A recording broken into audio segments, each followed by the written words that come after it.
घोरम अनेक जन्मार्जित पाप चोरम चोराग्रगण्यम कृष्णं नमामि। तया नमन माझे गुरुपदा जिने दाखविले आनंद कंदा तोपकार न फिटे मज कदा देवा परमानंदा तूच फेडी देवा परमानंदा तूच फेडी देवा परमानंदा तूच फेडी। श्री दत्तात्रेय महाराज की जय। या ठिकाणी माझं बोलणं मी सुरू करण्यापूर्वी या ठिकाणी मला एक आठवण येते आहे। आदरणीय श्रद्धेय अमरावती निवासी बाबाजी अर्थात कवीश्वर कुलाचार्य कविलास बाबाजी त्यांचा एक शब्द मला आठवतो कि ये समय भाषण का नहीं राशन का है। ये समय भाषण का नहीं राशन का है, फिर भी कुछ बोलना है इसलिए हम बोलते हैं असे बाबा म्हणायचे, मी म्हणत नाही। आणि बाबांची मला ती आठवण झाली आत्ताच। हा विषय महत्वाचा होता। स्मृती आठवली पाहिजे गेली माणसाकडनं की स्मृती आठवल्यानंतर काय होतं ह्या विषयाला मी छेडणार नाही, कारण हा विषय खूप महत्वाचा होता। खरंच माणसाला विसरून जाण्याची सवय जडलेली आहे। मनुष्य विसरून जातो आहे। मनुष्य विसरून गेल्यामुळं विसर पडल्यामुळं माणसाला आपलाच विसर पडत चाललेला आहे। मी कशा करता आलो। आमच्या भारतीय संस्कृतीमध्ये आम्ही गर्वाने म्हणलं पाहिजे की आम्हीच सगळ्यात श्रेष्ठ आहोत। कारण का की आम्हालाच जीवनाचा उद्धार करून घेण्यासाठी आम्हाला भगवंताने शास्त्र निरूपण केलेलं आहे। आणि आमच्या या पंथीय परंपरेमध्ये एक श्लोक असा येतो की कवन देश से आया जोगी कवन तुम्हारा नाम, कवन तुम्हारी माता पिता कवन तुम्हारा धाम। आणि याचं उत्तर त्यातच आहे की तम देश से आया जोगी जीव हमारा नाम, कृष्ण हमारी माता पिता मोक्ष हमारा धाम। आम्ही हे विसरून चाललेलो आहोत। आम्ही कोण आहोत? आम्ही रावसाहेब, आम्ही गणपतराव, आम्ही संपतराव, आम्ही अमकेराव, आम्ही तमकेराव, आम्ही पाटील, आम्ही देशमुख, आम्ही अमका, आम्ही तमका, यातच आमचं जीवन चाललेलं आहे। आणि आमचा जीव हा पदार्थ जो अनादी कालापासून आमच्या भगवंताने सांगितलेला आहे की हे 4 पदार्थ अनादीचे आहेत, तो आम्ही विसरून गेलेलो आहोत। आम्ही आमचा स्वतःचा पुढाकार करतो आणि आमचा सिद्धांत तत्व मागे ठेवतो। आणि म्हणून विसरणे हे लावून घेतलेली एक प्रकारची रोगाची लक्षणे आहेत। म्हणून या ठिकाणी आज दादांनी जो विषय मांडला अत्यंत महत्वाचा विषय होता की प्रत्येक स्मृतीस्थळामध्ये प्रत्येक स्मृतीमध्ये जेव्हा ते बोलत होते अंगावरचे प्रत्येक रोमांच उभे राहत होते। या ठिकाणी आदरणीय श्रद्धेय महाराष्ट्र अधिकरण कल्लूरकर मोठे बाबा बदनापूर बाबांच्या सन्निधानामध्ये एक कवी घडला। शिवलेकर शाळेचं नाव त्यांनी मोठं केलं। ते माझे आवडते कवी आदरणीय श्रद्धेय दागी शिवलीकर, दामोदर गीताबाई शिवलीकर, त्यांची गुराई एक स्त्री होती आणि त्या कवींनी एक सुंदर भजन केलं। ते भजन आणि आजच्या दादांचं हे संपूर्ण जे व्याख्यान होतं पूर्ण जुळतं मिळतं होतं। मी अध्यक्ष, कोणता अध्यक्ष? मी अध्यक्ष प्रकृती सुयेते सचराचरम। भगवंताने सांगून ठेवलं मी अध्यक्ष आहे। अरे मी तर यांचा स्नेही आहे आणि यांनी मला इथे बोलवलं। शब्दांची गंमत किती मोठी पहा। मी तुम्हाला काव्य सांगणार आहे, जास्त वेळ घेणार नाही। पण अगोदर मी आता बोलता बोलता मला आबादादा म्हटले होते की मोठा सोफा देऊ का बसायला? म्हटलं नाही, मला हाच सोफा बरा आहे। का? कारण शब्द महत्वाचे असतात, त्यातून भाव महत्वाचे निघतात। की या ठिकाणी अजय बसलेला आहे, तो अजय राहावा म्हणजे अजय कोण्या अर्थी राहावा? देह संपणार आहे, देह निघून जाणार आहे, यामध्ये राहणं हा भावच नाही आहे। पण स्नेहाचा जो पाठ पुरावा आमच्या देवाने सांगितला की तुम्हा परस्परे परम प्रीती व्हावी की, या भावनेतून अजय राज, इथे राज बसलेला आहे आणि इथे अजय बसलेला आहे। हा अजय राज हा एक शब्दरूपी जो मी तयार केलेला भावनेचा भाव होता तो या ठिकाणी विशद करतो की आजी आणि राज हे असंच राहावं, म्हणून दादाला म्हटलं हा मोठा सोपा नको, छोटा सोपा हवा आहे. म्हणून सर्वांनी याकरता अगोदर दादांसाठी टाळ्या वाजवायच्या आहेत. बंधूंनो, अगदी म्हटल्याप्रमाणे हे जे मी बोलणार आहे तुमच्याकरता बोलणार आहे. अगदी 20 मिनिटाच्या वर मी जाणार नाही, पण बोलावं असं मला वाटत आहे की आम्ही स्मृतीस्थळावर बोललो, स्मृती आठवल्या, त्या निमित्ताने आमचं काहीतरी उजळणीला येईल, नक्कीच येईल. पण आम्हाला अगोदर समजून घ्यायचं आहे आमचा धर्म. धर्म म्हटलं की आम्ही लगेच मागे येतो, लगेच आम्ही मागे सरकतो. परंतु भगवंत गोपाल कृष्ण महाराजांनी धर्माबद्दल खूप छान सांगितलेलं आहे. धर्म म्हणजे आम्ही लगेच जातीवादावर येतो, धर्माच्या गोष्टी केल्या केल्या आम्ही रसातळावर जाऊन पोहोचतो. आमच्या भगवंताने खूप छान सांगितलेलं आहे धर्माबद्दल, की इथे भगवंत म्हणतात, गीता अध्याय 3 श्लोक क्रमांक 35, भगवंत म्हणतात की श्रेयान स्वधर्म विघ्न परधर्मात सनुष्ठितात स्वधर्मे निधनम श्रेय परधर्मो भयावह. अरे आपला धर्म पालन करताना आमचा धर्म अयुक्त जरी असला, युक्त नसला, आमच्या दोष गुण जरी असले तरी आमचा धर्म आम्ही सोडायचा नसतो. आणि मग पुढे भगवंत काय म्हणतात की स्वधर्मे निधनम श्रेय परधर्मो भयावह. अरे आपला धर्म पालन करता करता जर मरण जरी आलं तरी बेहत्तर, पण दुसऱ्याच्या धर्मात प्रवेश करायचा नाही, दुसऱ्याचा धर्म अंगीकार करायचा नाही. यालाच म्हणतात यद्धार्यते तद्धर्म. जो तुम्ही धारण केला, जो तुमच्याकडे आहे त्याचा प्रतिपाळ शेवटच्या क्षणापर्यंत करा. अनन्यश्चिंतयन्तो माम ये जना परिपासते तेषां नित्यभियुक्तानां योगक्षेमं वहाम्यहम्. काय सुंदर आहे हो, काय सुंदर आहे. अहो भगवंत म्हणतात की धर्माचं पालन करता करता जर तुम्हाला मरण जरी आलं तरी बेहत्तर आहे, परंतु या ठिकाणी धर्म पालन करण्याकरता अगोदर आम्ही आमचा धर्म कसा पालन करता येईल याकडे लक्ष घालायला पाहिजे. आचरे तयाचा धर्म. आमचे भगवंत सर्वज्ञ श्री चक्रधर महाराज सांगतात की जो आचरण करेल त्याचा धर्म आहे. धर्म काही याचा त्याचा नाही आहे, भाजी भाकर नाही आहे, कुणी उठावं कुणी खावं आणि म्हणावं छान झाली, असं नाहीये ते. मग धर्म कुणाचा आहे? जो कहे मैं ज्ञानी पंडित हूं, जो कहे मैं ऐसा वैसा हूं, मैं तुझे ये देता हूं, मैं तुझे वो देता हूं, अरे उसका धर्म ये नहीं हो सकता. मेरे भगवान कह गए जो आचरे उसका धर्म है. अरे जो आचरण करेल त्याचा धर्म आहे रे, त्याचा धर्म आहे. तुमचा आमचा कुणाचाच धर्म नाहीये. अरे मी चांगला पोशाख घेतला, चांगले दोन शब्द बोलले आणि चांगलं सांगितलं, धर्म माझा आहे का? नाहीये.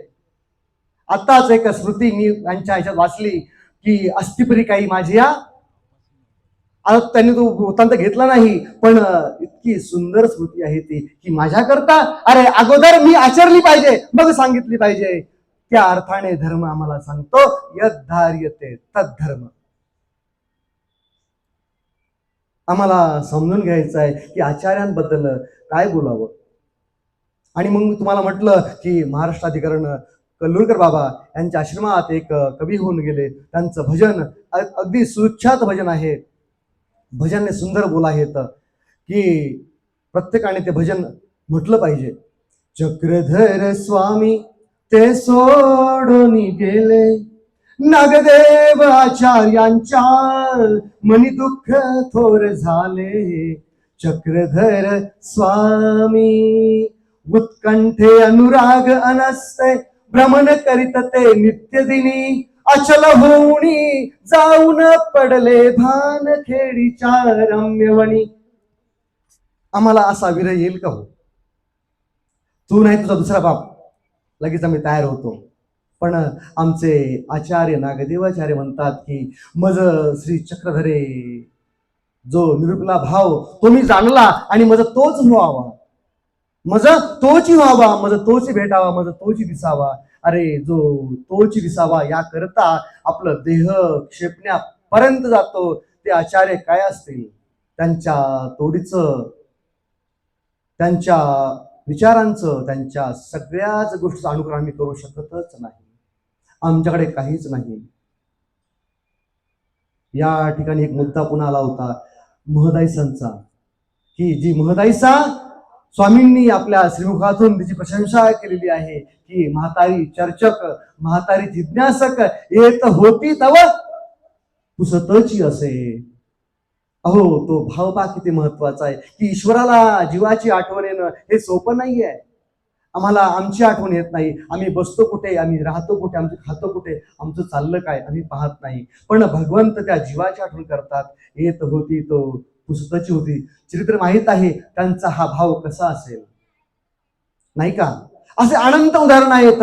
एक स्मृती सांगतो आणि मी लगेच समारोप करणार आहे, की ज्या माईभट्टांचं आम्ही गुणगौरव करतो, ज्या माईभट्टांना आम्ही मराठीतल्या प्रथम कवी पदावरती, साहित्य पदावरती, लेखणीच्या प्रत्येक गोष्टीत विराजमान केलं, ते आद्य साहित्याचार्य, आद्य पंडित माईभट्ट यांच्या जवळ, यांच्या समोर घडलेली स्मृती आचार्यांची, ती इथे मी सांगतो आणि संपणार आहे. जेव्हा माईभट्टांचं शेवटचं, आता त्यांनी घटिका त्या मोजत आहेत, शेवटचा त्यांचा ध्येयवासनाचा वेळ आहे. स्मृती छान आहे, फक्त थोडासा त्याला स्पर्श करतो, की शेवटच्या क्षणाला जेव्हा त्यांचा ध्येय जाणार आहे त्यावेळेस आचार्यांना समजलं, लगबग झाली, आचार्य आलेले आहेत आणि त्यावेळेस माईभट्टांनी प्रार्थना केली. माझ्या कसा कसा प्रसंग येतो, की माझ्या इथे तुमचा पाय ठेवा, निळावरती तुमचा पाय ठेवा. आणि त्यावेळेस आचार्यांनी विनम्रतापूर्वक सांगितलं. विचार करा, ते आचार्य काय आहेत आणि आम्ही कोण आहोत? अहो, आम्ही जर म्हटलं असतं ना, लगेच पाय ठेवला असता. का माझ्यात सामर्थ्य नाहीये? अहो, मी तर 5 स्थळाचा बोधवंत आहे. माझ्याकडनं मूळ सृष्टीपर्यंत मी अभ्यास केलेला आहे. माझ्याकडे काही नाहीये. मी तर म्हटलं असतं बा. परंतु पहा आचार्यांची किती ती ती बाब किती मोठी आहे. आचार्य म्हणतात की निळावरती श्रीचरण तो गोसावियांचाच की. आणि मग ते पुन्हा म्हणतात, भट्टो मज देव होईल?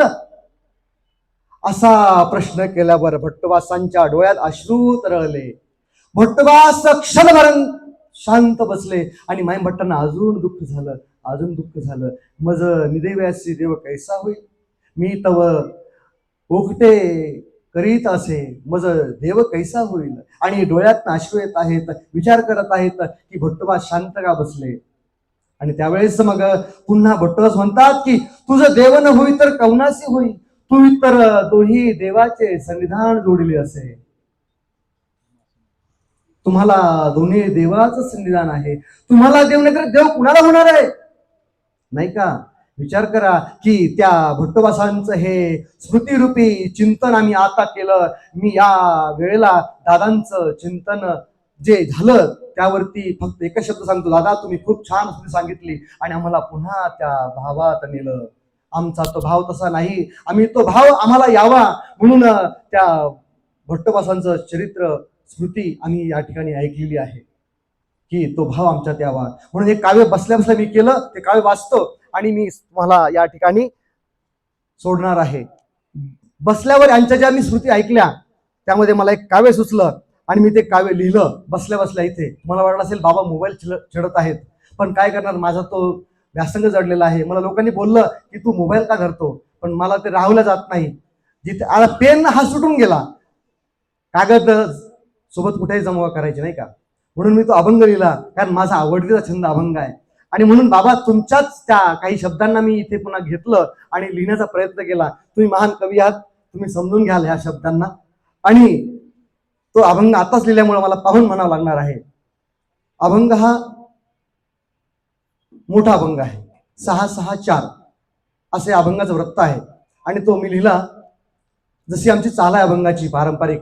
देवाची द्वारी उभा क्षण भरी, तेने मुक्तिचारी साधी येल्या. ती जी आमची पारंपरिक चाल आहे त्या चालीमध्ये तो बांधला गेलेला आहे. अनेक दोषांनी युक्त नागदेव, अनेक दोषांनी युक्त नागदेव, काहीच प्रभाव नच होई, काहीच प्रभाव नच होई, अनेक दोषांनी युक्त नागदेव. ते अनेक दोषांनी युक्त आहेत आणि म्हणून काहीच प्रभाव त्यांच्यावर पडत नव्हता. ते दरोडेखोर बनलेले आहेत.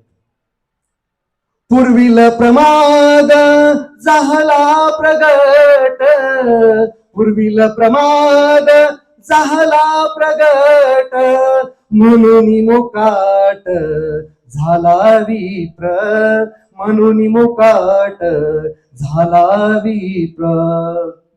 ते ब्राह्मण होते. त्यांचा नित्यक्रम काय होता की ओम भूर्भुवस्वः तस्य वितुर्वरेण्यम.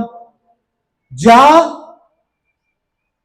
पद्धतीने त्यांनी अभ्यास केला असेल ते सुटून गेलं आणि हातामध्ये तलवार आणि तलवार मोकाट झाला विप्र तो. म्हणून मोकाट झाला विप्र. तरी योग छान रामदेव भेटी. पहा, योग जुळून आला आणि रामदेव भेटले. सरते शेवटी देव भेट. त्या रामदेवाच्या समवेत आल्यामुळं संघ महत्वाचा असतो. अरे संग करे बडो की तो बडत बडत जाय, संग करे गधो की तो दो दो नाता खाय.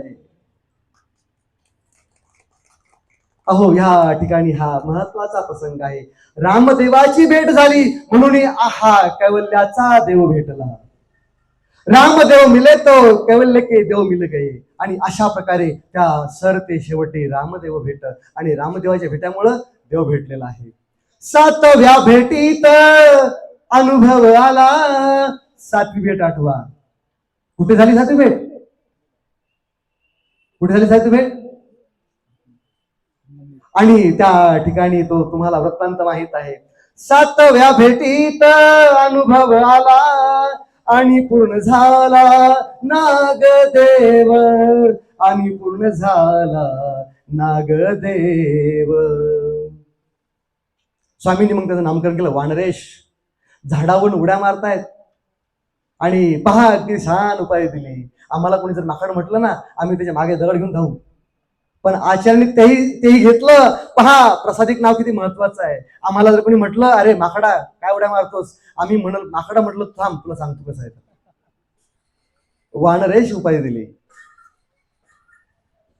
घडवून केले योग्य परमार्गी, लागे कृष्ण मार्गी भक्त श्रेष्ठ.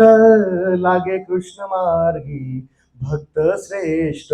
आणि आता मार्गनिष्ठता त्यांनी सांगितली होती दादांनी. मार्गनिष्ठ वृत्ती जोडिली साधने, चक्रेश कृपेने अपरोक्ष.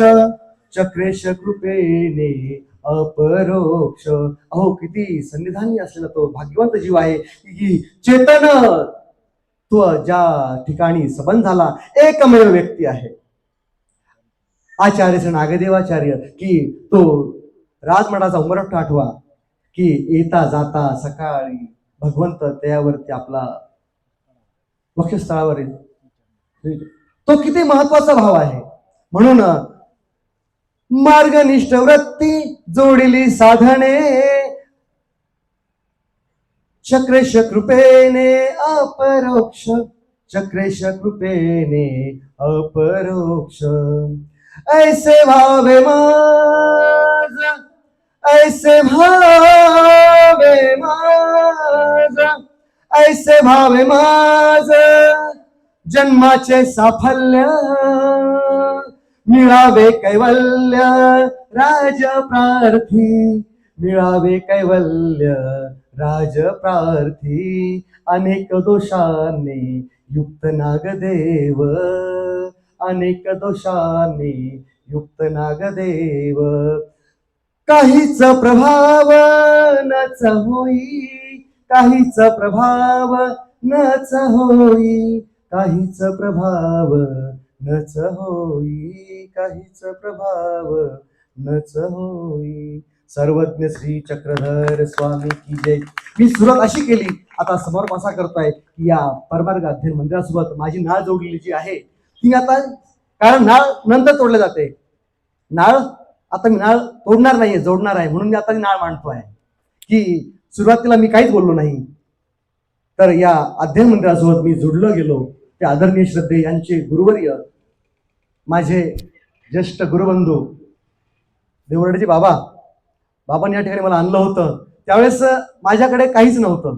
मला भेटलं इथूनच, भेटलं ना. माझ्याकडे काय होतं? काही नव्हतं. म्हणजे काय नव्हतं काय होतं हा मी गुणाकार भागाकार करणार नाही, पण ज्या ठिकाणी साधनेचा अभाव असतो, ज्या ठिकाणी साधना नसते, साधना कशी करावी, साधनावर प्रेम कसं करावं, साधन कसं जोपासावं, ते मी इथं पाहिलं. आणि म्हणून म्हटलं मला इथे भेटलं. तुझ्या साधनाची घडो मज सेवा, आणि काही मागो तुझ देवा, आणि काही मागो तुझ देवा, तुझ्या साधनाची घडो मज सेवा. आणि ह्या साधनाच्या सेवेमध्ये जो परमार्ग अंधेमध्येचा प्रत्येक अनुयायी होता ते मला भेटलं. आणि त्यावेळेस आमचे दादा अर्थात प्रसन्न मुनीजी, त्यांनी त्यावेळेस ती सेवा केली होती. अक्षरशः सकाळी 4 वाजता आम्ही उठायचो आणि पूजावसर व्हायचा. त्यावेळेस सकाळी गरम पाणी, गरम चहा, आणि त्यावेळेस त्यांनी जी सेवा केली होती ती वाखाणण्याजोगी आहे. अहो, कुणाला गरज पडली आहे? अहो, आचरे त्याचा धर्म सांगितलेला आहे, तुझं तू कर ना, मला काय सांगतोय? नाही, पण त्यांनी ती वृत्ती पाळली. मी पुन्हा पुन्हा म्हणतो की देवाने भाऊ द्यावा तर असा द्यावा, प्रत्येकाच्या ठिकाणी हा भाव असावा. ठीक आहे, व्यक्ती तितक्या प्रकृती असतात, हा भाव नंतरचा आहे, पण माणसाने आपलं भाव सोडावा आणि अनेकांचा भाव जपावा. तेव्हाच तुम्हाला भाव भेटल्यामुळे भाव भगवंत देतील आणि निजधामाला घेऊन जातील. आणि त्यावेळेस तो प्रसंग महत्वाचा होता. आणि त्यांच्या योगाने आदरणीय केशराज दादा, अजून सर्व, आणि गोष्ट महत्वाची या ठिकाणी की आबा आहेत. आबाबद्दल काय बोलावं? आबाच्या ठिकाणी मी 2 शब्द सांगितले मागच्या वर्षी, आ आणि बा. तुम्ही विचार करा, शब्द काय आहे आबा? आम्ही आबा कुणाला म्हणतो? आमच्या मराठवाड्यामध्ये शब्द आहे आबा. आबा आलेत का? आबा गेलेत का? आबा हा आदरार्थी शब्द आहे, पण मी त्या शब्दाला थोडं वेगळ्या प्रकारे मांडतो की त्या शब्दामध्ये 2 अर्थ सावलेले आहेत. ते कोणते पहा. एक शब्द आ आहे आणि एक बा आहे. त्याला वेगळं करा, त्याचा परिच्छेद करा, त्याचं विश्लेषण करा, त्याची फोड करा. आ म्हणजे आई आणि बा म्हणजे बाबा. म्हणजे या ठिकाणी सगळंच आहे ना. त्या माणसाने आपलं सर्वस्व ब्रह्मविद्येकरता अर्पण केलेलं आहे. ते रात्रीचा दिवस करतात, पोथ्या एक अशी पोथी नसेल त्यांनी ती हाताळली नसेल.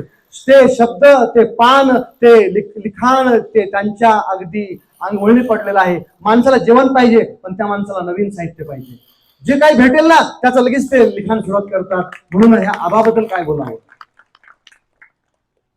म्हणून या ठिकाणी मी हेच म्हणेल की जीवनात जगावं तर असं जगावं की मेल्यानंतर म्हणावं की नको, अजूनही पाहिजे होता.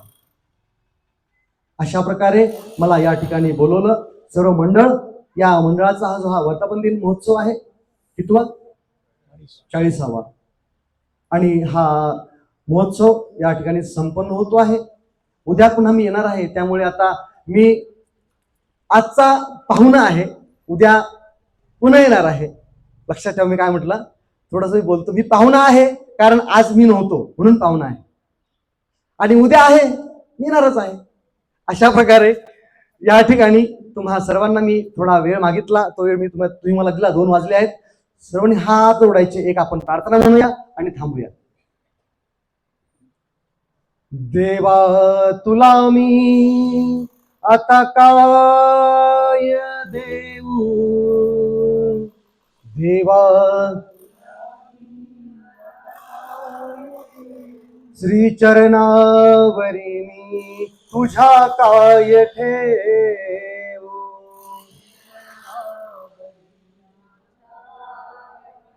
हा देह देवा मी तुझं दान देतो,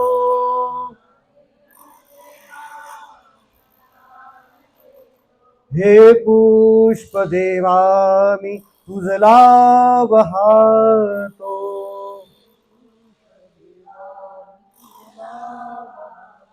हे पुष्प देवा मी तुझला वाहतो. देव माझा मी देवाचा, तया देवासी दंडवत माझा, तया देवासी दंडवत माझा. श्री पंचकृष्ण आश्रम चिंचभवन वर्धा रोड नागपूर या आश्रमाच्या संचालिका आदरणीय गुरुवर्या महंत श्री नागापूरकर बाबा समवेत सर्व नागापूरकर संन्यासी परिवार सर्वांच्या वतीनं तसेच समस्त चिंचवण ग्रामस्थांच्या वतीनं या कार्यक्रमाला हार्दिक शुभेच्छा प्रदान करतो आणि मी या माझ्या शब्दाला इथे थांबवतो. दंडवत प्रणाम. दंडवत दंडवत दंडवत.